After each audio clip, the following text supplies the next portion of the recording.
राधा राधा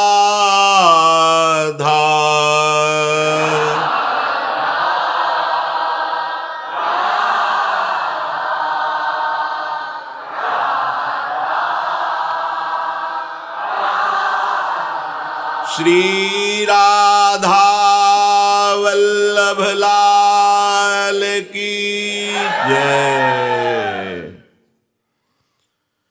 परम सच्चिदानंद घन आनंद समुद्र, प्रेम समुद्र, ज्ञान वैराग्य भक्ति ऐश्वर्य अनंत शक्तियों के स्वामी प्रभु श्री कृष्णचंद्र जी अर्जुन को अपना परिचय बता रहे हैं। मैं कौन हूं बता रहे, मैं समस्त प्राणियों का महान ईश्वर हूं, ये कृपा कर रहे हैं। अगर वो ना अपना परिचय बतावे तो किसी ऋषि मुनि की भी सामर्थ्य नहीं कि जान सके। वेद भी नेति नेति कहकर मौन धारण कर लेते हैं, वो अनंत का पार वो भी नहीं पा पाते। प्रभु स्वयं कह रहे मैं महान ईश्वर हूं, अर्थात सब पर शासन, काल सब पर शासन करता है, ब्रह्मा जी पर भी, और काल का भी महाकाल प्रभु है। जो काल भी जिनसे भयभीत रहता है वो प्रभु श्री कृष्णचंद्र जो है। मैं अजन्मा हूं, मैं कभी गर्भ में आकर जन्म नहीं लेता।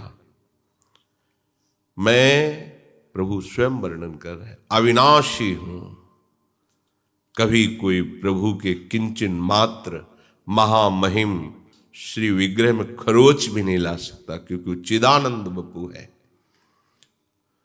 मैं प्रकृति को अपने अधीन करके प्रकट होता हूं, स्वमाया अर्थात अपनी इच्छा से, निज इच्छा निर्मित तनु, माया गुण गोपाल, माया गुणों से और इंद्रियों से अगोचर रूप प्रभु का है। प्रभु जब अवतरित होते हैं तो समस्त शक्तियां प्रभु की सेवा में रहती है। जिस समय जिस शक्ति की आवश्यकता होती है तत्काल अपना वैभव प्रकाशित कर देती है। प्रभु और प्रिया जी ये शक्ति और शक्तिमान नहीं है। सब अवतार लीलाओं के अंतर्गत जो परिचय नहीं जानते नवनिवृत्त निकुंज का, केवल अवतार लीला तक ही जिनकी पहुंच है, वो ऐसा कहते हैं कि जैसे भगवान अन्य अवतारों में प्रकट होकर अपनी शक्तियों के साथ विराजते हैं, ऐसे ही कृष्णावतार में भी। पर कृष्णावतार में भगवान की शक्तियों का अलग वर्णन है। और ये जो नवनिवृत्त निकुंज की उपासना है, अवतार से ये बिलग है, क्योंकि यहीं से अवतार प्रकट होते हैं। नवनिवृत्त निकुंज से ही ब्रज का जो माधुर्य रस प्रकाशित किया, वो हमारे ही लालजू अपने अंश से प्रकट हुए, और इन्हीं लालजू के अंश से ही भगवान नारायण, महाविष्णु आदि आदि अनंत स्वरूप भगवान के हैं। जिनका नवनिवृत्त निकुंज से परिचय नहीं हो, ऐसा शक्तिमान श्री कृष्ण और राधा उनकी एक शक्ति ऐसा हो, तो वैसा ही पुराणों में उनको मिलता भी है। क्योंकि ये आगम निगम पुराण अगोचर सहज माधुरी रूप निधिम, ये रूप निधि, ये सहज माधुरी जो नवनिवृत्त निकुंज की है, यहाँ आगम निगम पुराणों की भी दृष्टि नहीं है। अलक्षम राधाख्यम निखिल निगमैरप्यति तराम, समस्त वेद मस्तकैरगम्य वैभवाम श्रद्धा। श्री यमुना के पावन पुलिन पर नवनिवृत्त निकुंज में जो रस केली हो रही है, ये समस्त वेदों के शिरोभाग पर विराजमान उपनिषद भी जिसको छू नहीं सकते, वो रस के लिए। समस्त वेद मस्त कई रगम्य वैभवाम सदा, अगम्य है वैभव जिनका। ऐसी यमुना जी के पावन पुलिन पर हमारे युगल सरकार खेलते रहते हैं। जब तक नवनिवृत्त निकुंज की उपासना करने वाले उपासक रसिकों का संग नहीं होगा, तब तक श्री प्रियालाल के इस महान एकांतिक माधुर्य रस को, महामाधुर्य रस को कोई जान नहीं सकता। बहुत प्रेमी भक्तों के संग से वो राधा कृष्ण की लीला, ब्रज लीला तक समझ सकता है, आगे नहीं। ये तो अहेतुकी कृपा सखियों की, जो अवतरित होकर नित्य विहार रस को प्रकाशित किया। अन्यथा ये न पुराणों में है, न वेदों में है। पुराण और वेद के अनुगामी ब्रह्म ऋषियों के भी परिचय में ये रस नहीं है। इसीलिए प्रायः कहीं भी बाहर इस रस का गान नहीं होता। कोई स्पर्श कर सका है कृपा पात्र तो ब्रजलीला के अंतर्गत ही। ब्रजलीला में जो रास प्रारंभ होती है वो योग माया से ही होती है।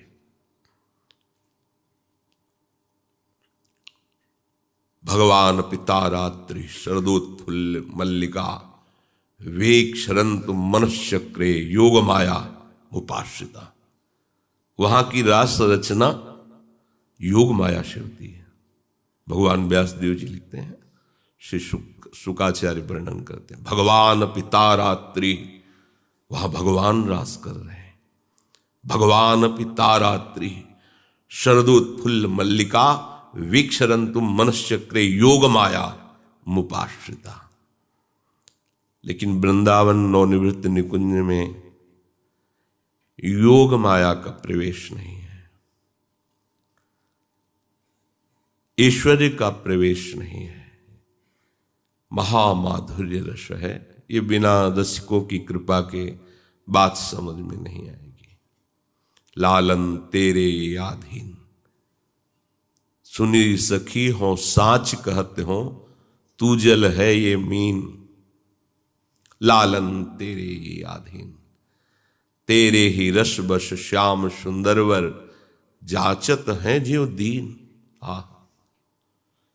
ये रस, इसीलिए रे मन रस कन संग बिन रंचनोपजय प्रेम, ये प्रेम। इसीलिए हित सजनी जो स्वरूपा आचार्य चरण करें, जे अवतार कदम्ब भजत हैं, धरि दृढ़ व्रत जुहिए, तेऊ उमगी तजत मर्यादा। ये बन बिहार रस पिए, रहो को काहू मनहि दिए। मेरे प्राणनाथ श्री श्यामा शपथ करो तृण छिए। ये जो अवतार समूह की उपासना करने वाले महापुरुष जन हैं, ये जब वन विहार नित्य वृंदावन रस का रसिकों के संग से रसास्वादन हुआ तो ऐसी उमगन बढ़ती कि वो अपनी उपासना को प्रणाम करके नित्य विहार रस के रसिक बन जाते हैं। तो जैसे लोक और लोकांतर में स्त्री और पुरुष, शक्ति और शक्तिमान, ये मनुष्य शरीर से लेकर के ईश्वर कोटि तक की बात इसी में हो गई। ऐसा कुछ हमारे लाडली लाल में नहीं है। वो ना स्त्री हैं और ना पुरुष हैं। रसो वैशाह, जिसे वेद संकेत करते हैं, वो कैसा है? बोले रस स्वरूप है। उसका अनुभव करके आनंद में मत्त हो जाता है उपासक। रसो वैशाह रसम हेवायम लब्ध्वा आनंदी भवतु। वही जिसे रस कहते हैं। रसो यह परमानंद एक एव दुधा सदा, श्री राधा कृष्ण रूपाभ्याम तस्यै तस्मै नमो नमः। वेद जिसे वैशाह, वो रसो रस स्वरूप है। तो कह रहे जो रस परमानंद घन स्वरूप है, वो एक है, वही एक दो रूपों में खेल रहा है, प्रिया प्रीतम रूप में। प्रिया जो स्त्री नहीं है और प्रीतम पुरुष नहीं है। बहुत बार रसिकों ने देखा, कभी प्रिया जो पुकार रही हा प्यारी, हा प्यारी, प्रीतम भाव में, मैं प्रीतम हूं, और इस भाव में पुकारे हा प्यारी, हा प्यारी, हा श्यामाजू, ये श्यामाजू।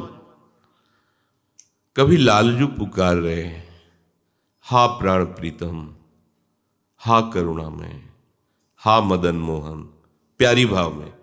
श्याम रंग श्यामा रंगे, श्यामा के रंग श्याम। जो रति विपरीत लीला है वो इसी भाव में है।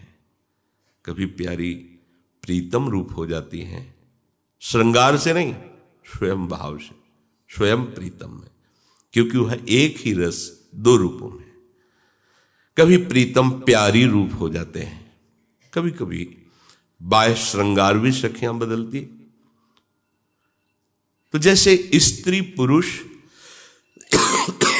ऐसे हमारे प्रिया प्रीतम नहीं, जैसे शक्तिमान और शक्ति ऐसे हमारे प्रिया प्रीतम नहीं। शास्त्रों में समस्त शक्तियां शक्तिमान ईश्वर के अधीन रहती हैं। तो अगर प्यारी जू शक्ति है तो यहां प्यारी जू को शक्तिमान प्रीतम के अधीन होना चाहिए। लेकिन रसिकों ने देखा, जाके अधीन सदाई सांवरो, सदाई या ब्रज को शिरताज, हमारे माई श्यामाजू को राज। अधीन पाए गए, होए अधीन संग ही संग डोले। प्रिया प्रीतम ना स्त्री पुरुष है और ना शक्ति और शक्तिमान ही है। क्या है? बस इतना समझ लो कि प्रेम के खिलौना दो, खेलत है प्रेम खेल। आगे जब प्रवेश करोगे तो कैसे प्रेम के खिलौना है, कैसा प्रेम का खेल है, जान जाओगे। यहां शक्ति शक्तिमान का खेल नहीं, यहां स्त्री और पुरुष का खेल नहीं है। यहां प्रेम के खिलौना दो, खेलत है प्रेम खेल। इस प्रेम खेल में छोटा बड़ा कोई नहीं है। प्रिया जो बड़ी है, लालजू छोटे हैं, या लालजू बड़े हैं, प्रिया जो छोटी है, ऐसा नहीं।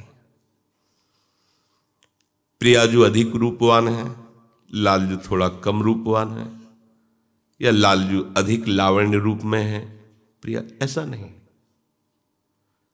दोनों के चित्त को चुराने में समर्थ हैं, क्योंकि दो है नहीं।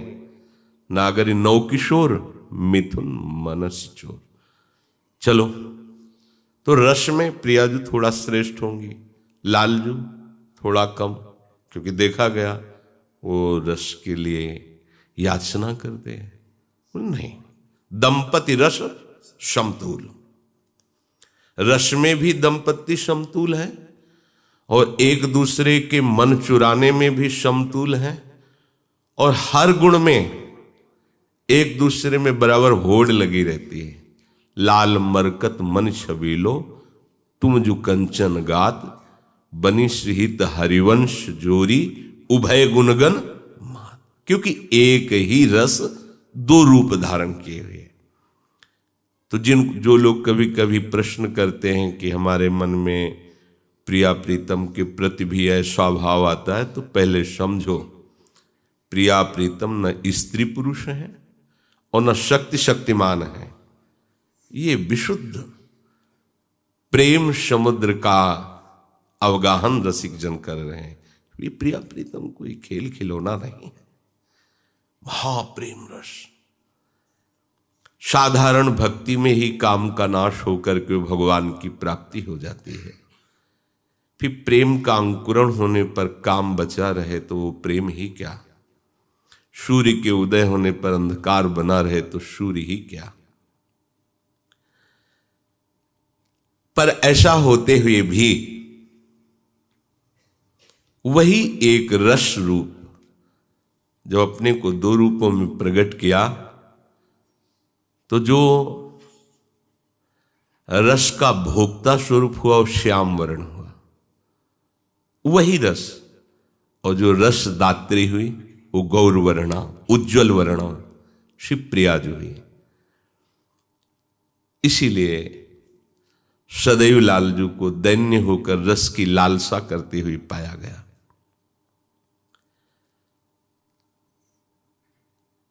समस्त ऋषि मुनि चराचर जगत प्रभु को देख करके परमानंद में डूब जाता है, पर लाडली जी को देख करके परमानंद में डूबने वाले श्री लालजू महाराज हैं। लालजू की दृष्टि कहीं मोहित नहीं होती, वो मोहन है।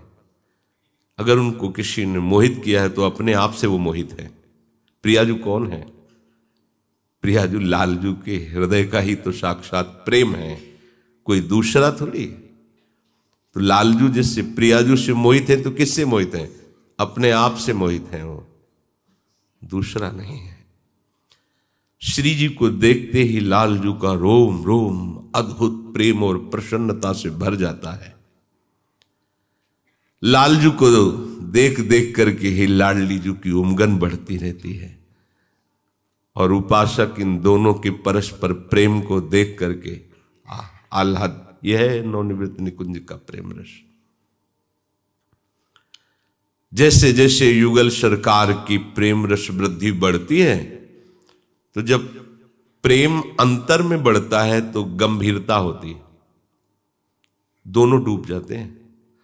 सखियां निकालती हैं इस प्रेम समुद्र से उनको, और जब प्रेम बाह्य रूप धारण करता है तब नृत्य गान आदि प्रारंभ होता है। ये प्रेम की इसे दशाओं का रसास्वादन रसिक जन करते रहते हैं। प्रेम जब बहिरंग होता है तब रास प्रकट होता है। दंपति अति आनंदवश प्रेम मत निसंक क्रीड़त चंचल चरण कर, वो सेवक जी ने वर्णन किया। नयन चंचल, कर कमल चंचल, चरण चंचल, सब चंचल हो गए। झटकत पट चुटकिन चटक लटकत लट मृदुहास पटकत पद उघटत सबद मटकत भ्रकुटी विलास ताता थे ग्रीवा की मुरण भ्रकुटी की वो नर्तन वृत्ति मंद मुस्कान, वो तिरछी चितवन, वो हाव भाव, वो नृत्य रसास्वादन करती सखिया। ये कहीं शक्तिमान और शक्ति की भावना कहीं कोई ऐसा न करे, नहीं तो इस रस में प्रवेश नहीं पाएगा। ये शक्ति, हाँ, बाह्य जो अवतार लीला है उसमें शक्ति और शक्तिमान का स्वरूप प्रकाशित होता है। चाहे जिस अवतार में देखिए,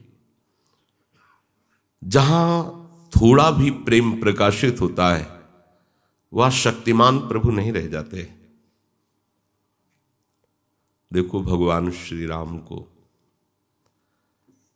कैसा बावरा बना देता है प्रेम, सर्वशक्तिमान भगवान को। ये भगवान है, सर्वशक्तिमान है, किंचन मात्र संशय नहीं है। हे खग, हे मृग, हे मधुकर श्रेणी, तुम देखी सीता मृग ने नहीं। भगवान विलाप करते हुए पूछ रहे हैं, लताओं, पशु पक्षियों, तुमने कहीं हमारी मृगनयनी सीता जी को देखा है? हा सीते, हा सीते। जब सियाजू का हरण हो जाता है, ये और कोई नहीं, रमा रमण भगवान है। जय राम रमा रमनम शमनम भवताप भयान पाहि जनम। ये रमा रमण भगवान है। सर्वज्ञ, इतने सर्वज्ञ हैं कि इसी बात को देख करके भगवती को संशय हो जाता है। भगवान शिव ने जब देखा दूर से तो अश्रु प्रवाह करते हुए प्रभु श्री राम को देखकर प्रणजय सच्चिदानंद परम धाम। आप भगवती को लगता है अगर सच्चिदानंद परम धाम है तो एक वृक्षों से, पशु पक्षियों से पता पूछ रहे हैं शियाजू का। हे खग, हे मृग, हे मधुकर श्रेणी, हे भौरे तू गुंजार कर रहा है, तूने कमलनेनी सीता को देखा है? मृग, तुमने हमारी सियाजू को देखा है? और विलाप कर रहे हैं। भगवान है तो भगवती को लगता है, सती जी को, कि अगर ये भगवान है तो इनको सर्वज्ञ होना चाहिए, पूछने की क्या जरूरत है? पशु पक्षियों से क्या पूछने की जरूरत है? यदि दशरथ नंदन राजकुमार है तो भगवान शिव सर्वज्ञ, इसमें मुझे कोई संशय नहीं। इन्होंने सच्चिदानंद प्रभु कह के प्रणाम क्यों किया? अस संशय मन भयउ अपारा। कौन संशय कर बैठा? जो या देवी सर्वभूतेष बुद्धि रूपेण संस्थिता, अनंत ब्रह्मांडों की जो बुद्धि स्वरूपा है, प्रेम में इसीलिए किसी का प्रवेश नहीं है। प्रेम दशा का परिचय जो समस्त बुद्धियों की अधिष्ठात्री देवी हैं वो भी नहीं कर पाई। या देवी सर्वभूतेषु बुद्धि रूपेण संस्थिता नमस्तस्यै नमस्तस्यै नमस्तस्यै नमो नमः। उनको भी परिचय नहीं मिला जब भगवान श्री राम अश्रु प्रवाह करते हुए हा शिया हा सीते वापस तो गए महादेव जी के पास, पर बार बार यदि ये प्रभु हैं तो सर्वज्ञ होना चाहिए, सर्वज्ञ हैं तो ऐसा पूछ क्यों रहे हैं? अगर सर्वज्ञ नहीं तो भगवान शिव सर्वज्ञ हैं, इन्होंने सच्चिदानंद परम धाम कह के क्यों प्रणाम किया? महादेव जी ने देखा, कहा तुम व्यर्थ में संशय कर रहे हो। मुनि धीर जोगी बड़े बड़े वो जिनका ध्यान करते हैं वही हैं। अंतर से देखा इनका संशय निवृत्त नहीं हो रहा।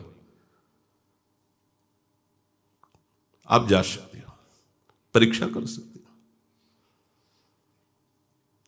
पर हमारे समझाने पर भी तुम्हारी समझ ठीक नहीं हो रही। इससे लगता है कुछ अब होने वाला है, कुछ गड़बड़ होगा, अमंगल होगा। जो महापुरुष होते हैं ज्यादा इस पर विचार नहीं करते। अस कही जपन लगे हरिनामा, क्योंकि वो ही है सोई जो राम रचि राखा, को करी तर्क बढ़ावे शाखा, अस कही जपन लगे हरिनामा। सती गई जहां प्रभु सुख धामा। सोचा इस समय सही परीक्षा का समय है कि मैं सीता बन जाऊं और लताओं के बीच से निकलूं तो देखते ही कहेंगे हा सीते तुम मिल गई, बस मैं समझ जाऊंगी ये दशरथ नंदन राम है, ये भगवान सच्चिदानंद परम धाम नहीं। ऐसा ही किया। जो सर्व विद्या की अधिष्ठात्री, सबकी बुद्धि की अधिष्ठात्री हैं, वो भी प्रेम का परिचय बन गई सीता जी, सर्व सामर्थ्यशाली। बस लताओं से ऐसे निकली, जो भी भगवान राम की दृष्टि पड़ी तो उनका दशरथ नंदन राम, हे माते तुम्हारे चरणों में प्रणाम करता है। होश खराब हो, पहला शब्द भगवान का ही। और जिनकी ध्वजा पर वृषभ का चिन्ह अर्थात धर्म ध्वजी, जिनकी ध्वजा पर धर्म विराजमान, उन शिव को छोड़कर तुम अकेले कहां भ्रमण कर रहे हो? कांप गई देवी, कांप गई, क्योंकि आंख मूंद के थोड़ी ध्यान, पहली दृष्टि में ही बस प्रणाम मुद्रा और संकेत किया कि तुम धर्म का त्याग कर दिए हो। जिनकी ध्वजा पर धर्म विराजमान, वृषभ धर्म का स्वरूप है, वृषभ ध्वज भगवान शिव का त्याग करके तुम ये रूप, कांप गई। अब जिधर दृष्टि डालती पूरा साकेत का वैभव दिखाई देता है। अनंत शक्तियां ब्रह्मा विष्णु महेश सब सेवा में और भगवान शिया जी के समीप विराजमान। जिधर दृष्टि डाल वही आंख मूंदा और शिया रूप का त्याग करके भगवान शिव के पास पहुंचे। भगवान ने देखा, ले ली परीक्षा, देख लो, सत्य स्वरूप है, अम्बा है, जगत माँ है, झूठ बोल गई। कछु न परीक्षा लीन गोसाई, कीन्ह प्रणाम तुम्हारी ही नाही। कुछ नहीं, कोई परीक्षा नहीं ली। ये सब क्यों हो रहा है? प्रेम का परिचय न जान। ना तो महादेव जी के प्रेम का परिचय जान पाए, जिनकी अर्धांगिनी है, और न महादेव जी के आराध्य का प्रेम परिचय। ऐसा नहीं, ज्ञान की अधिष्ठात्री देवी हैं, इसीलिए अगर ये परिचय न बताया जाए तो जैसे कहा जाता है सबसे दुर्लभ प्रेम, तो आपको लगेगा प्रेम का परिचय। ज्ञान की अधिष्ठात्री, अर्धांग में विराजमान होने वाली ज्ञान समुद्र भगवान शिव के भी प्रेम को नहीं जान पाए। अगर शिव के प्रेम को जानती तो कभी भी शिव वचनों पर संशय नहीं होता। जब सच्चिदानंद शिव बोल रहे हैं तो शक्ति उन्हीं के अधीन होकर के रहना चाहिए। पर लीला होनी थी, ये लीला केवल प्रेम का परिचय न होने के कारण हुई। संशय किया भगवान राम में और अपराध बन गया भयानक। अपने प्राणाराध्य जिन्होंने अर्धांग में विराजमान किया, उनसे साफ झूठ बोल गई और कहा कछु न परीक्षा लीन कीन। जैसे आपने प्रणाम किया, बस वैसे प्रणाम किया और चले आए। भगवान शंकर ने कहा मेरे समझाने पर तो तुम समझी नहीं, वहां जाके केवल प्रणाम करके चली आई, इतना अंतर है। तब देखो शंकर धरि ध्याना, सती जो चरित कीन सब जाना। पर वहां राम जी को ध्यान नहीं धरना पड़ा कि सीता जी हैं या और कोई है। देखती पहले दृष्टि में कहा दशरथ नंदन राम, हे माता तुम्हें प्रणाम करता। होश खराब हो गया। जब भगवान शंकर ने देखा अच्छा तुमने हमारी परम पूज्या आराध्य देवी शिया का रूप धारण किया, संकल्प करता हूं मैं तुम्हें इस शरीर से कभी अर्धांग में विराजमान नहीं करूंगा, क्योंकि ये पूज्य शरीर तुमने धारण किया, अब कभी नहीं। शिव संकल्प कीन मन माही, यही तन भेंट सती अब न। बस हम इतना ही चरित्र बताना चाहते हैं कि ये प्रेम ऐसा है कि ज्ञान की अधिष्ठात्र देवी भी परिचय नहीं प्राप्त कर पाई और अपराध बन गया और उस शरीर को भस्म करना पड़ा, उसी सती शरीर को भस्म करना पड़ा। प्रेम का परिचय ऐसा नहीं कि कोई भी जान ले। रे मन रसिकन संग बिनु रंच न उपजे प्रेम। और रसिक संग दुर्गमो इसीलिए कहा गया है कि अगर महादेव जी की बात मान लेती तो महादेव जी अनुभव करा देते तत्काल कि देखो कैसे सच्चिदानंद है। पर वो संशय, कभी रसिकों के वचनों पर संशय नहीं करना चाहिए, नहीं तो संशय का सीधा परिणाम है विनश्यति। संशय आत्मा, देखो भगवती हैं, अम्बा हैं, भस्म करना पड़ा, शरीर को भस्म करना पड़ा। तो ये जो हमारे प्रिया प्रीतम हैं, ये प्रेम के खिलौना है। यहां कोई स्त्री पुरुष नहीं, यहां कोई शक्तिमान नहीं। जब प्रेम का जहां भी प्रकाश होता है, भगवत्ता वहां शांत हो जाती है। वहां भगवत्ता नहीं होती, वहां प्रेमी होता है। देखो कैसे प्रेमी मर्यादा पुरुषोत्तम भगवान, इनके प्रेम का प्रकाश होना बहुत ही कठिन बात है, क्योंकि इतने गंभीर हैं कि उन्होंने कभी अपने प्रेम को प्रकाशित नहीं होने दिया। मर्यादा की चरम सीमा है भगवान श्री राम। कभी भी कहीं भी बड़ा लुभावना भगवान का गंभीर स्वभाव है, बड़ा गंभीर, मतलब गंभीरता की मूर्ति है भगवान श्री राम। लेकिन प्रेम ने क्या किया, गंभीरता का बांध तोड़ दिया और चिल्ला चिल्ला कर हे खग हे मृग हे मधुकर श्रेणी तुम देखी सीता मृग ने। जब प्रेम की सूचना भेजते हैं हनुमान जी के हाथ सिया जी को, तो यही कहते हैं तत्व प्रेम कर मम और तोरा, जानत प्रिया एक मनु मोरा, सो मनु रहत सदा तो ही पाही, जान प्रीति रस इतने माही। पर वहां मर्यादा पुरुषोत्तम की लीला है, वही प्रभु का विलास हर अवतार में है। तो ये जो ब्रज लीला है, इसमें प्रेम उमड़ता हुआ है, इसमें गंभीर सीमा में रुका हुआ प्रेम नहीं है। ये अमर्यादोन्मीलत, ये प्रेम मतलब ये समुद्र उफान पे है, किसी की कोई मर्यादा नहीं। जब समुद्र वो आता है ना ज्वार भाटा, वो बास पास सब डुबो देता है। ये जो ब्रज लीला का प्रेम है ये उमड़ता हुआ समुद्र है, इसमें नहीं कि छुपा सके, उमड़ता हुआ। चाहे वात्सल्य, चाहे वो सख्य भाव, चाहे श्रृंगार मूर्ति, कांता भाव, जिस भाव में देखो यहां उमड़ता हुआ प्रेम है। निकुंज का जो प्रेम है एकदम सबते न्यारो, तिन गोपिन ते दुर्लभ माई, ये नित्य विहार सहज सुखदाई। यहां के उपासकों को पहले धारणा बना लेनी चाहिए कि हमारे प्रिया प्रीतम स्त्री पुरुष नहीं, हमारे प्रिया प्रीतम शक्ति शक्तिमान नहीं है। प्रभु की शक्तियां अनंत होती हैं और अपार होती हैं और दिव्य होती हैं। इन शक्तियों में एक शक्ति का नाम है ऐश्वर्य शक्ति। ये जब देखती है कहीं भी कि प्रभु की भगवत्ता पर आंच आने वाली है तो अपना वैभव बिना आज्ञा के प्रकट कर देती है, क्योंकि प्रभु की शक्ति है ना। जैसे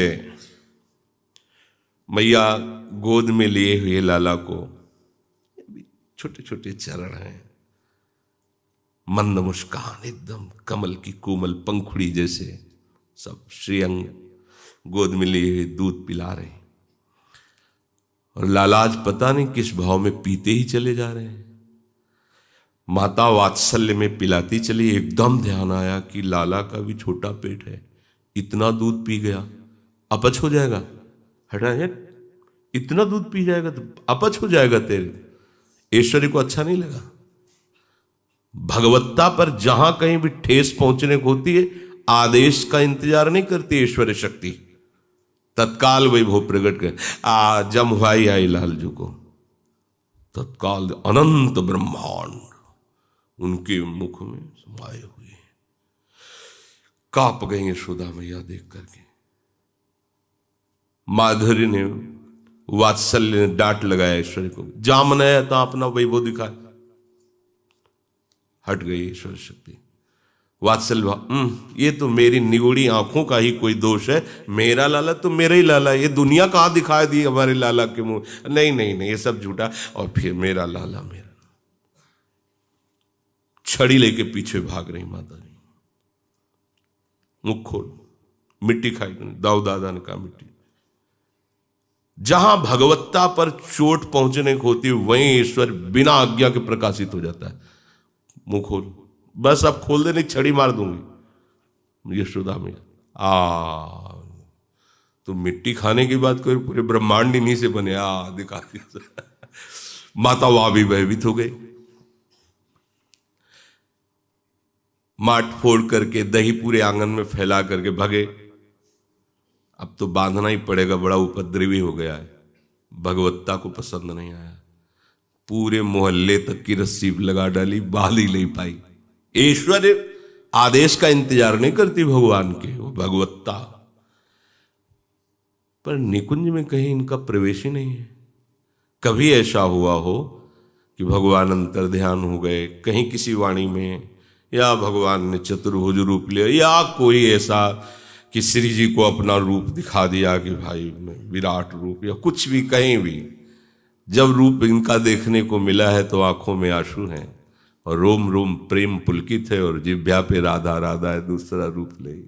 इसीलिए ये सबसे न्यारो जो वृंदावन का प्रेम, ये सबसे न्यारो। और माधुरी शक्ति भी है। ऐश्वर्य शक्ति बड़े विचित्र विचित्र कार्य कराती है जो केवल भगवान कर सकते हैं, कोई ऋषि मुनि भी नहीं, केवल भगवान कर सकते हैं, दूसरा किसी की सामर्थ्य नहीं। जैसे चाहे जितना ब्रह्म बोध करके ब्रह्म स्वरूप हो गया हो महात्मा, वो भगवान से बिल्कुल अभिन्न हो चुका है, पर वो गिरिराज जी नहीं उठा सकते।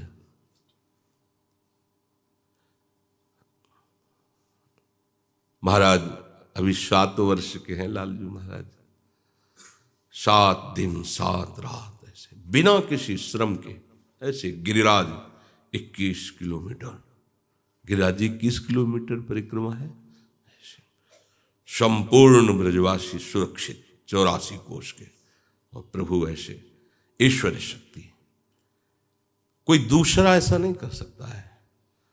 अगर कोई कर रहा है तो उन्हीं की कृपा शक्ति से कुछ ऐसा, जैसा भगवान जैसा कोई नहीं, केवल भगवान ही। जैसे भगवत चिंतन करते करते महात्माओं का भी शरीर ब्रह्म रूप हो जाता है, शरीर भी, पर एक रोमकूप में करोड़ों ब्रह्मांड वास करते हैं, ऐसा किसी महात्मा के शरीर में आपने कहीं नहीं पढ़ा होगा। और ब्रह्मांड निकाया निर्मित माया रोम रोम प्रति, भगवान तो भगवान ही है, तो फिर महात्मा जन भगवान कैसे हो जाते हैं? तो जैसे समुद्र की तरंग से वायु निकल गई तो बचा क्या? समुद्र ही तो है, वायु तरंगायमान हुई तो तरंग कह दिया गया, वो जल वायु में और जल में दोनों में गति हुई तो वो लहर रूप हो गई, और वायु हटी तो समुद्र ही है वो उसमें। पर अनंत लहरें समुद्र में उठती हैं, पर लहर की ताकत नहीं कुछ समुद्र दूसरा पैदा कर दे। तो भगवान में से अनंत महात्मा रूपी लहरें प्रकट होती हैं और वही भगवान में लीन हो जाते। पर भगवान तो भगवान ही हैं, अद्वितीय हैं। ईश्वर शक्ति ऐसी भगवान की महान है। पूज्य भाई जी महाराज कहते जहां सुई का जो पीछे का छेद होता है, जहां धागा डाला जाता है, बड़ी मुश्किल से धागा पड़ता है, वहां से अनंत ब्रह्मांड सहज में पार कर सकते हैं। भगवान अपने हाथ से देख सकते हैं, हाथ से देख सकते हैं, मतलब हर अंग सच्चिदानंद में। जैसे हम हाथ से देख नहीं सकते, भगवान सब अंग सब सामर्थ्यशाली। ऐसा नहीं कोई केवल नेत्र से ही देख पाएंगे, नहीं। ये बड़ी अलौकिकता, बड़ी विलक्षणता, बड़ी दिव्यता ये ईश्वर शक्ति से होता है, जो कहीं भी किसी में भी देखने सुनने में नहीं मिलेगी। हर अवतार में जब ये सूचना मिली कि भगवान राम 14 वर्ष के बाद सबको दर्शन देने के लिए अब अयोध्या में विमान उतरने ही वाला, सोच उन प्रेमियों की क्या दशा होगी जो भगवान के आदेश से 14 वर्ष व्यतीत कर रहे थे, कैसे कष्ट में व्यतीत किया।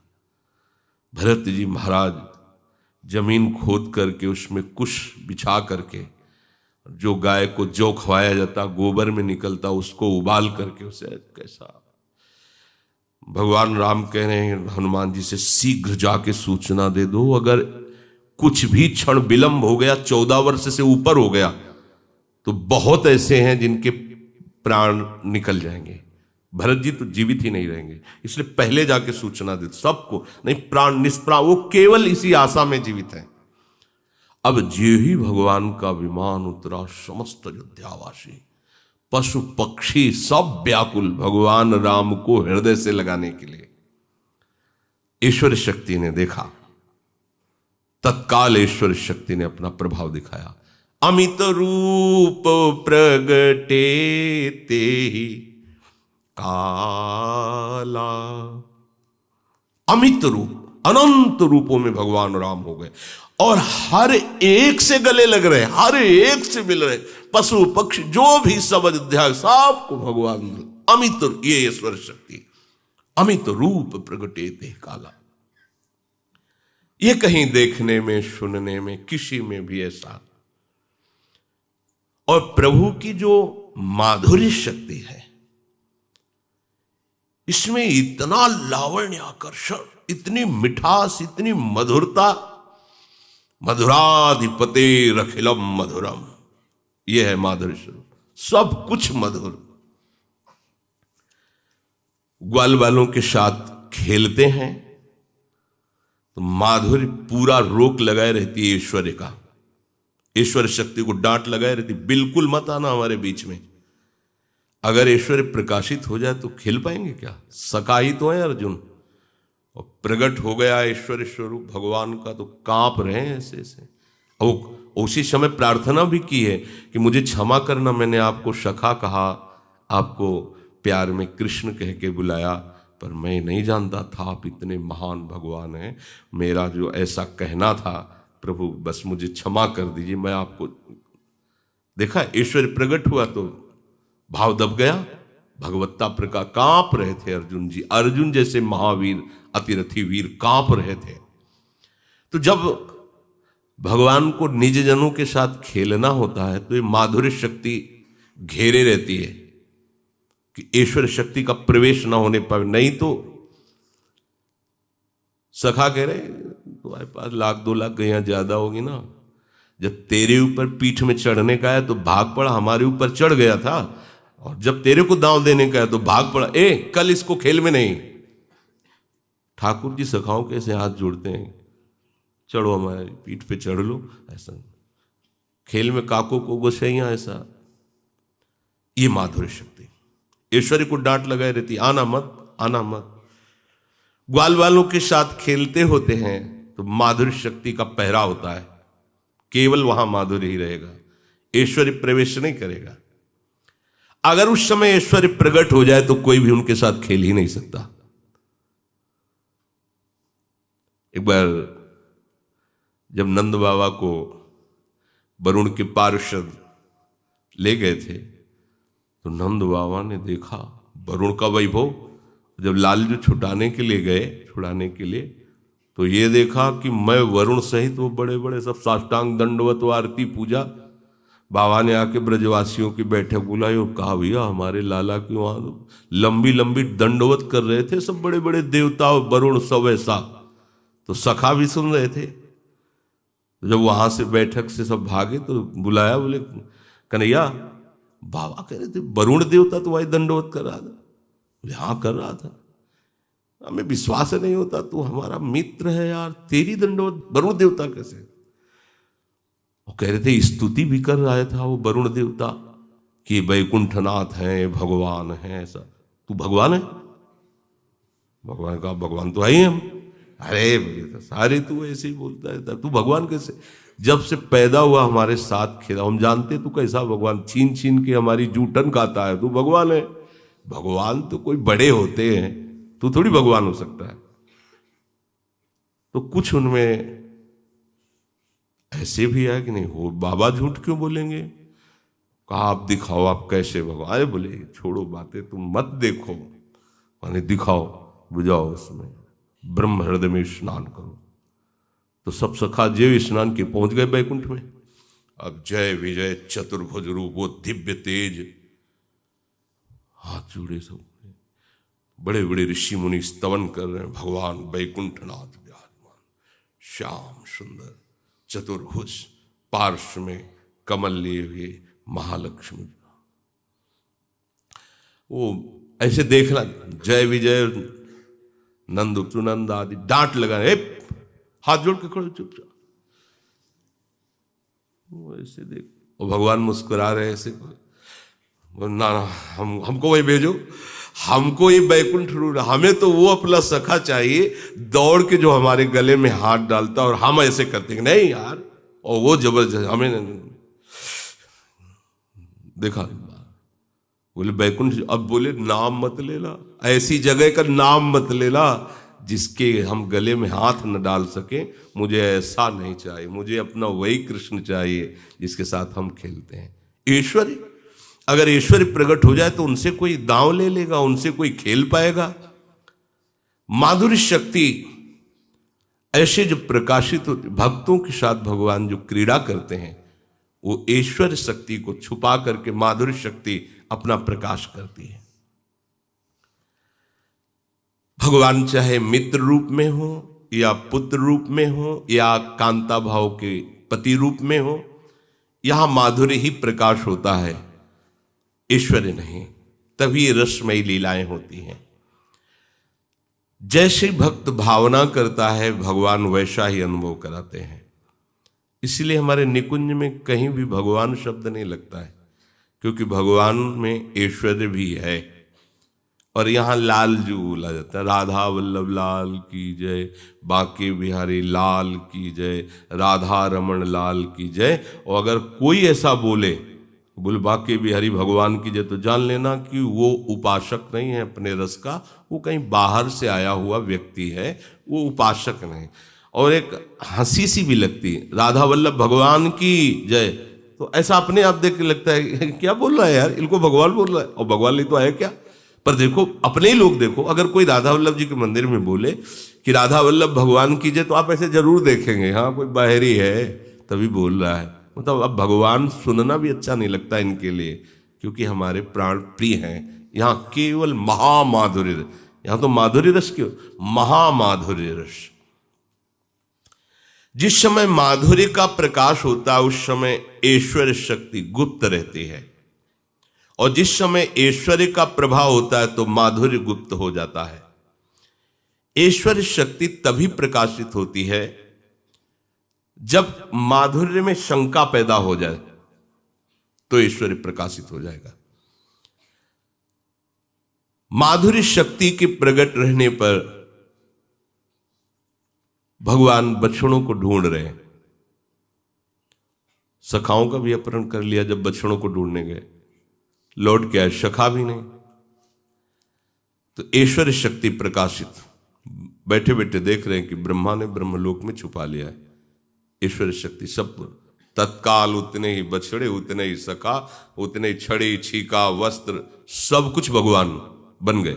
माधुर्य में जहां शंका हुई, ऐश्वर्य तत्काल अपना प्रभाव प्रकाशित कर देता है। तभी ऐश्वर्य देखकर भगवान ब्रह्मा जी कांप गए थे, प्रभु का ऐश्वर्य। और जब ऐश्वर्य हटाया तो वही देखा, वही कवल, दही भात का कवल, फेंट में वेणु खोसे हुए, और वैसे ही खोज रहे। बुद्धि काम नहीं की, ब्रह्मा जी की चक्र आ गई। यह है ऐश्वर्य और माधुर्य। एक है सौंदर्य, सौंदर्य शक्ति, अनंत शक्तियों के स्वामी प्रभु है।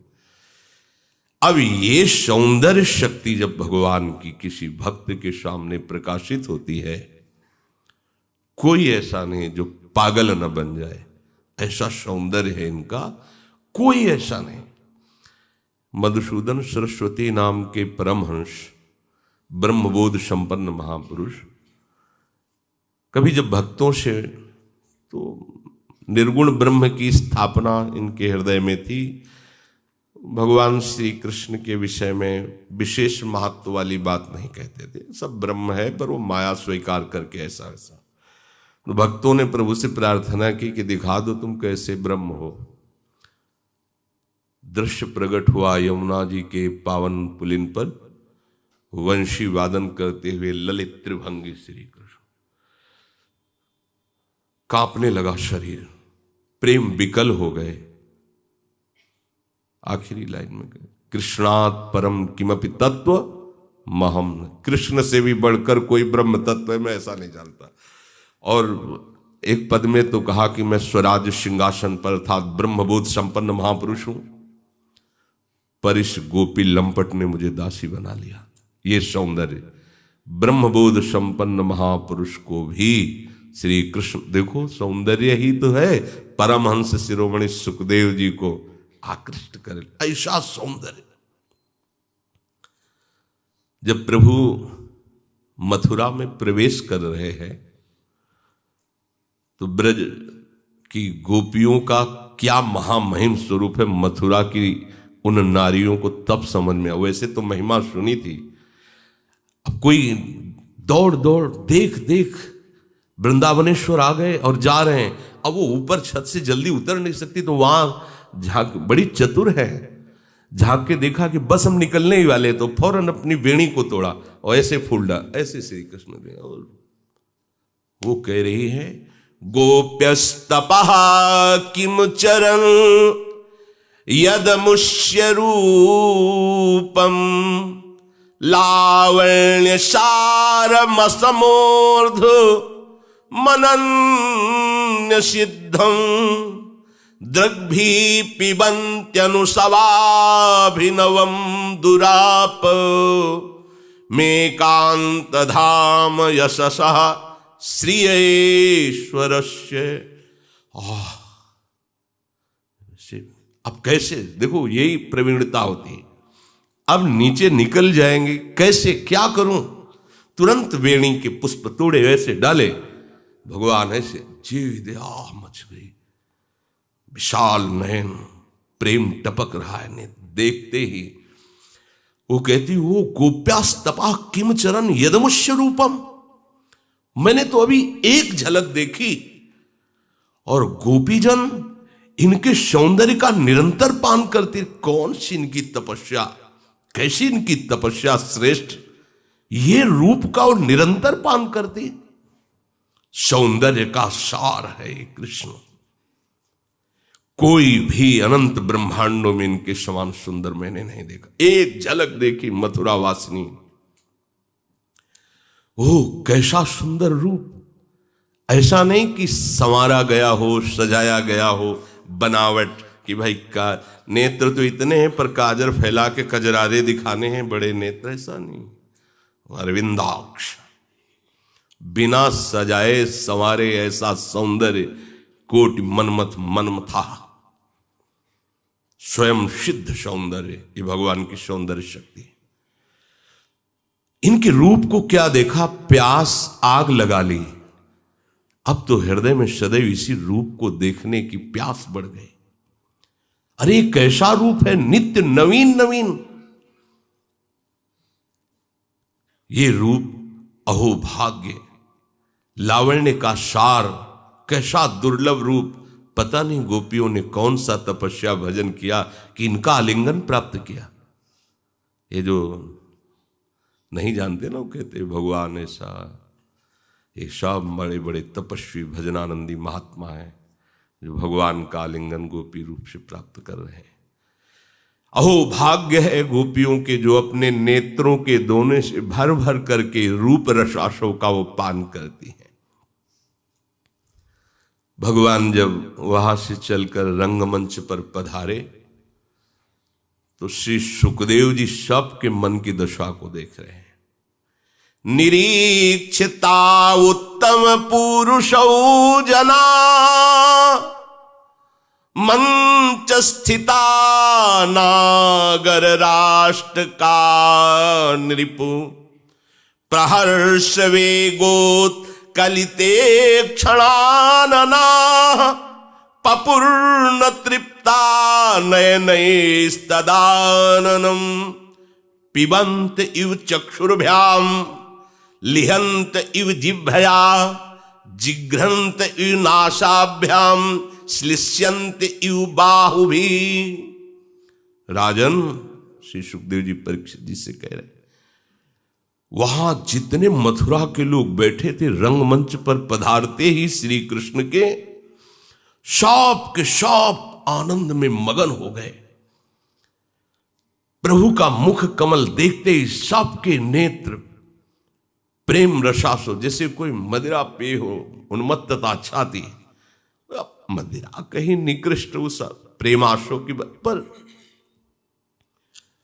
सबके कंठ भर रहे, सबके नेत्र प्रेमाश्रुओं से भर रहे हैं। ऐसी मुख माधुरी है कि लगता है सब नेत्रों से पी जाएंगे। जिह्वा से चाट रहे हैं, नासिका से सूंघ रहे, मानो सब भुजाओं में पकड़कर आलिंगन करना चाहते हैं। परमहंस शिरोमणि सुखदेव जी सबकी स्थिति को परीक्षित जी से वर्णन करते हैं। ये भगवान के प्रत्येक लीला में पाया गया है। ऐसा ये सौंदर्य शक्ति प्रभाव डालती है।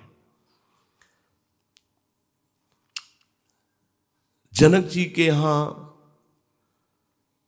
विश्वामित्र जी जब भगवान श्री राम को लेकर के पधारते हैं स्वयंवर के लिए, जब प्रथम दर्शन जनक जी करते हैं, जे ही भगवान श्री राम पर दृष्टि पड़ी तो मूरति मधुर मनोहर देखी,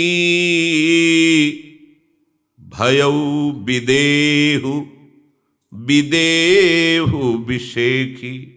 वैसे ही विदेह राज कहे गए, पर नव किशोर अवस्था भगवान श्री राम की, मंद मुस्कान सिंह की तरह स्कंद और कमल देखते ही वैसे तो विदेह राज कहे गए, पर विशेष विदेह हो रहे, लुट गए। विश्वामित्र जी से कहा कि ये क्या हो रहा है मेरे को, आज तक मेरा मन किसी रूप में लुभायमान हुआ, वैसा सृष्टि में रूप ही नहीं। शब्द स्पर्श रूप रस गंध के विजेता विदेहराज जनक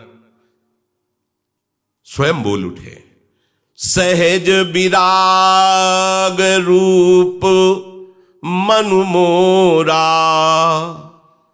थकित होत जिमी चंद चकोरा।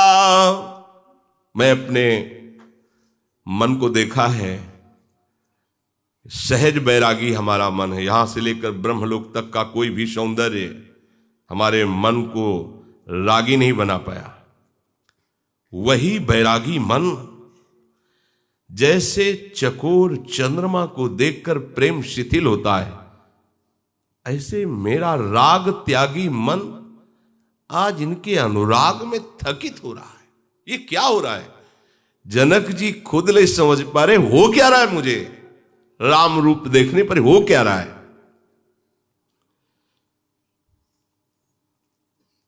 विश्वामित्र जी से कहा कि क्या मैं जो समझ रहा हूं वही है? इशारे से कहा हाँ ये वही। बरबस ब्रह्म सुखई मन त्यागा, ब्रह्मानंद में निमग्न मेरा मन रूपानंद में मगन हो गया असंभव। इसका मतलब ब्रह्मानंद की साक्षात मूर्ति ये है। प्रगट में कहते हैं दशरथ पुत्र राम है, हमारी यज्ञ की सहायता के लिए आए थे, सुना था आपके यहां स्वयंवर इसलिए लेके आ गए। इशारे से बताया कि तुम्हारा अनुभव ठीक। ये रूपा शक्ति भगवान की सौंदर्य शक्ति। भगवान के रूप को देख करके कुछ उनको पता ही नहीं चल रहा कि मेरे को हो क्या रहा है। जाते प्रणाम करते, फिर हटते, फिर जाते। अब क्या करें तो पानी भर लेते पत्ते के दोने में, प्रभु के पास ले जाते हैं, प्रभु पानी पी लेते हैं। वो एक दूसरे से हम पानी ले गए थे, प्रभु ले पिया, और खूब प्रसन्न होते। कोई फल ले जा रहा है, भेंट रखते हैं, प्रणाम सैकड़ों बार आ करके, और उनको लगता है कि अब इनके देखे बिना हम जी नहीं सकते। कोल भील जो जंगल में जीवन व्यतीत करने वाले, करही जुहारू भेंट धरी आगे, प्रभु ही बिलो कहीं अति अनुरागे। उनकी जो भेलिनिया है बहुत दूर सीता जी के समीप बैठकर चरणों में, इतने सुंदर। तो सीता जी इशारे से कहते हाँ ये जो गोरे वाले हैं ये हमारे देवर, ये हमारे, हमसे बात की, हमसे इशारा किया, वो प्रसन्न हो रहे। ऐसा सौंदर्य प्रभु का। जितने भी कोल भील हैं कभी भक्ति नहीं की, ऐसा अनुराग। चित्र लिखे जनु जहां तहां ठाढ़े, पुलक शरीर नयन जल बाढ़े। सब खड़े हुए बस रो रहे हैं भगवान को देखकर। ऐसा सौंदर्य। ये केवल कुल भीलों की बात नहीं, घोर राक्षस जो बड़े बड़े ऋषि मुनियों, कम से कम कोल भील ऋषि मुनियों को नहीं, लेकिन ये राक्षस ऋषि मुनियों को खाने वाले, जब शूर्पणखा का तो खरदूषण बहुत क्रोधावेश में आए। भगवान राम को देखा तो जैसे जलती हुई आग में पानी डाल दिया जाए। एकदम शांत हो गए देख करके। एकदम जैसे बहुत पुराने मित्र मिल गए हों, ऐसे भगवान की तरफ देख। फिर याद आता हमारी बहन को कुरूप किया, नाक कान काटा, मतलब ये तो भयंकर अपराध किया है इन्होंने, इनको तो दंड देना चाहिए। फिर रूप की तरफ देखते हैं, फिर सहम जाते हैं। नाग असुर सुर नर मुनि जेते, देखे जीते हते हम केते। आपस में करें कि इस विश्व ब्रह्मांड में चाहे नागलोक हो, गंधर्व लोक हो, देवलोक हो, हर जगह चढ़ाई की, बड़े बड़े सुंदरों को देखा, उनको जीता, उनको मारा, पर ऐसा रूप हमने कभी नहीं देखा, किसी भी लोक में नहीं देखा। हम भरी जन्म सुनहु सब भाई, देखी नहीं अस सुंदरताई। ये वो कह रहे जो मारने आए हैं खरदूषण, ऐसा सुंदर। बोले सुनो, वैसे तो हमें वध करना चाहिए तुम्हारा, तो तुम वध लायक नहीं हो, जाओ तुम्हें जीवन दान देते हैं। सुना है तुम्हारी पत्नी बहुत सुंदर, तुमने हमारी बहन के नाक कान काटे, तो अपनी पत्नी को लाके दे दो और चले जाओ। भगवान राम ने एक बाण केवल संधान करके छोड़ा, भयंकर द्वेष पैदा हुआ, वो बाण का था। अगर वो ना छोड़ते तो उनकी ताऊ बेचारे बिक गए थे रूप देख के। जब खरदूषण बिक गए तो सूप नखा देखकर बिक गई, तो कोई बड़ी बात हो गई क्या? इनको तो लीला करनी थी।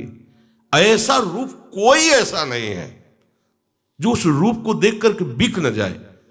ऐसा भयंकर द्वेष हुआ और दिखाई दृष्टि बदल गई कि आपस में एक दूसरे को राम मान करके सब, भगवान को किसी को मारना नहीं पड़ा, आपस में सब राधे राधे हो गए। भगवान की एक सौंदर्य शक्ति है, चाहे वो प्रेमी भक्त हो, चाहे वो महान ज्ञानी हो, चाहे वो दुष्ट हो, चाहे मूर्ख हो, चाहे बैरी हो, चाहे राक्षस हो, कोई ऐसा नहीं जो इस सौंदर्य शक्ति से आकृष्ट ना हो जाए। ऐसी भगवान की एक शक्तियां नहीं है, अनंत शक्तियां हैं, और वो हमारे प्रीतम है। ये बात समझो। हम चाहे जितने मन को साधना के द्वारा प्रभु में लगाने की चेष्टा करें, ये ऐसा फिसड्डी कि फिसल कर विषय में चला जाता है। तो एक बात केवल हमारे बस की, हम पुकार करें। देखो बड़े बड़े ज्ञानी, कूर, राक्षस, जंगली, जो भक्ति जानते नहीं, वो सब आंसू बहा रहे हैं देखकर इनके रूप को। तो अपने लोग तो आंसू बहाना चाहते हैं, प्रेम तो नहीं है, पर चाहते हैं कि उनके लिए रोएं। तो उन्हीं से प्रार्थना करें कि एक बार कुछ ऐसा कर दो, ऐसी व्यवस्था कर दो हृदय की, ये कहीं नहीं जाएगा। इनका मन नहीं जा रहा है, जो कभी साधना, अपने लोग तो चाहते हैं कि यार इनके लिए हम तड़पना, हम इनके लिए रोएं, इनके लिए हम बलिहार हो जाएं, पर हो नहीं पाते, क्योंकि ये मन इतना विषय कि कहीं न कहीं किसी न किसी विषय को पकड़े रखता है। तो हमें चिंता नहीं करनी। ये सत्संग इसी बात का होता है कि अनंत शक्तियों के हमारे स्वामी हैं प्रीतम। एक एक शक्ति को देखो ना, ऐश्वर्य में देखो तो इनसे बड़ा कोई है ही नहीं, माधुर्य में देखो तो माधुर्य की तो मूर्ति है, सौंदर्य में देखो तो बड़े बड़े ज्ञानियों को इनके सौंदर्य ने परास्त कर दिया। जो ब्रह्मानंद में छके हैं वो इनके दास बन गए। अगर देखा जाए तो चाहे जितना कोई मूढ़ हो, देखो कोल भीलों को भी रोमांच हो रहा है, शुभ प्रवाह हो रहा है। घोर राक्षस ऋषि मुनियों को खाने वाले भी इनके प्रति आसक्त हो रहे हैं। तो इसका मतलब हमारे स्वामी इतने समर्थ हैं कि अब हमारे उद्धार में कोई संशय नहीं है। हम चाहे जितने क्रूर हों, राक्षस स्वभाव वाले हों, दुष्ट हों, चाहे बिल्कुल मूढ़ हों, भक्ति रहित हों, पर हमने आश्रय लिया है, तो इसका मतलब है मेरा मंगल अब होगा ही। अगर मंगल ना होना होता तो मुझे इनका आश्रय ना मिलता। कभी हमें अपने विश्वास को नहीं टलने देना। प्रभु से यही प्रार्थना करें कि कभी हमारा विश्वास आपसे ना हटने पावे। आप मिलो न मिलो, समर्थ हो आपकी मर्जी, पर हमारा विश्वास ये जरूर आपसे मिलने के लिए बना रहे, और इस विश्वास में कभी ऐसी हमें सामर्थ्य दो कि कमी ना आने पाए। संभवाम्य आत्म माया, भगवान विमुखों के सामने माया का पर्दा रखते हैं। जैसे जैसे कृपा करते जाएंगे, सच्ची मानो ना, कोई व्यक्ति नहीं दिखाई देगा पूरी सृष्टि में। ये कोई अत्युक्ति नहीं है, जित देखूं तित श्याममयी है, या श्री राम में सब जग जानी, ऐसा नहीं कि वो कह रहे हैं केवल। कोई व्यक्ति ही नहीं है, कोई जड़ ही नहीं है, केवल प्रभु ही प्रभु है। अगर हमें नहीं दिखाई दे रहा तो ये हमारे सामने माया का पर्दा है, और हमको इसमें भी ज्यादा परेशान नहीं होना। हमारे स्वामी मायाधीश हैं, उन्हीं की तो माया है। वो कह रहे मम माया, हमको भी बोला है कि ममई वांशो, तू मेरा अंश है। हर जगह से हम जीते जीते हैं, अब हमें कोई परेशानी नहीं। वो हमारे आचरण ठीक नहीं है, हम बहुत बिगड़ैल हैं। तो स्वामी जी भी महाराज ये पद जो लिखा वो हमारे लिए ही लिखा है कि हम सो न बिगाड़न को, तो सो न समारन को, तो ही मोई परी होड़। हमारी प्रभु की होड़ पड़ी, वो संवारते संवारते हार गए, हम बिगाड़ते बिगाड़ते जीत रहे, पर वास्तविक जीत उन्हीं की होगी। वो हमें एक दिन संवार के ही मानेंगे, क्योंकि वो अजीत हैं, वो परास्त कभी होते नहीं है। तो इसलिए हमें निश्चिंत रहना। बीच में स्वामी जी महाराज कह रहे हैं तुम्हारी माया बाजी पसारी विचित्र, एक बार उनको भी समझा रहे हैं कि देखो ये जो बिगाड़ वाली हमारी बात है वास्तविक हमारी बात नहीं, ये कहीं घूम के आपके ऊपर आती है, क्योंकि तुम्हारी माया बाजी पसारी विचित्र, बड़े बड़े सुर मुनि मोहे काकी कोड़। किसकी गोद में बैठकर आपको भूल गए? इस माया की गोद में। माया है किसकी? आपकी। थोड़ा आप संभलो, प्रभु से कहे कि आप संभलो, हारे जा रहे हो, आप हारे जा रहे हो, हम जीते जा रहे हैं बिगाड़ बिगाड़ कर, पर तऊ ना तोड़। आप अजित हो, आप कृपा करके हमें संभालते हैं। ये अपनी तो बात बन गई। ये जो चर्चाएं है ना, ये सुन सुनकर हमारा विश्वास दृढ़ होना चाहिए। हमारे प्रभु ऐसे, हमारे प्रभु ऐसे, कितने पतित पावन, कितने करुणामय, कितने सामर्थ्यशाली। अब मेरे कल्याण में, मेरे मंगल में कोई संशय हो सकता है क्या? जितना हम अपने प्रभु के प्रति समर्पित हो जाएंगे उतने हमारा निरंतर भजन चलने लगे, शेष चल जाएंगे। श्री राधा वल्लभ लाल।